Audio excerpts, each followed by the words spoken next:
In the quiet town of Warminster, nestled in the southwest of England, an air of mystery began to stir as 1964 drew to a close. Its residents reported strange occurrences that went beyond the realm of the ordinary, peaking between 1964 and 1965. There was a series of peculiar happenings that would come to be known as the Warminster Mystery or the Warminster Thing. 44-year-old Arthur Shuttlewood chronicled the town's unexplained events whilst working at the local paper, the Warminster Journal. In 1967, he published a book called The Warminster Mystery, Astounding UFO Sightings, recounting the strange sounds and sights that the people of Warminster had experienced in the period from 1964. Shuttlewood was a former Grenadier Guard and member of the Air Ministry Constabulary and had reported for local newspapers since the 1950s. When the strange events in the Warminster area began, he meticulously collected witness accounts, eventually being a leading source of information. His belief solidified in 1965, when he is said to have witnessed a UFO in the town on September 28, 1965.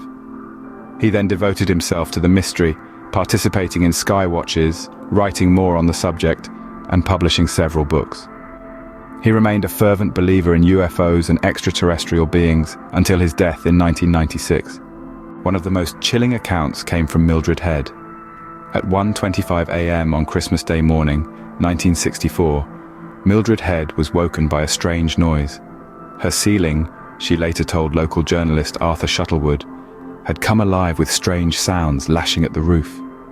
It sounded like twigs brushing against the tiles and got louder and louder until it reverberated like giant hailstones.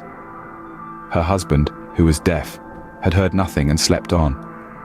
Thinking there had been a storm, Mildred got out of bed and went to the window. The night was dry and clear. She could see nothing unusual. However, she heard another noise, a humming sound that grew louder before fading to a faint whisper, a low whistling or wheezing.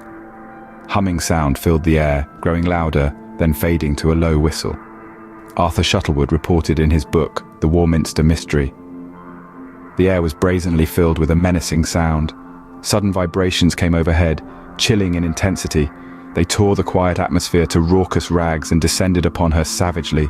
Shockwaves pounded at her head, neck, and shoulders. This accounts and many more make up the Warminster Thing. They paint a picture of a town besieged by the inexplicable, a series of events that have yet to be fully understood. As we delve deeper into these occurrences, we are left with more questions than answers. What were these noises? What were the objects in the sky over Warminster? Several sources confirm the numerous events relating to the Warminster Thing during the 1960s to 1970s, suggesting something mysterious happened. As a result, the town has been called Britain's UFO capital.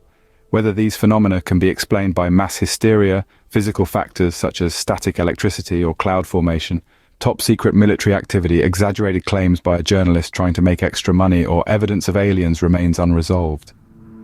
Some believe the area's proximity to the prehistoric stone circles at Stonehenge and Avebury is the reason for the strange activity. Others say it is because Warminster lies on the confluence of two so-called ley lines, which link spots said to have mystical energy. Conspiracy theorists put them down to the proximity of Salisbury Plain, home of secret military projects similar to Area 51 in Nevada in the United States. While the memories of these events may have faded with time, the Warminster Mystery continues to intrigue, a testament to the unexplained and the unknown. Warminster will always remain an enigma in the history of UFOs in the United Kingdom, and the role of Arthur Shuttlewood in reporting the various incidents is a hotly debated topic that continues to this day.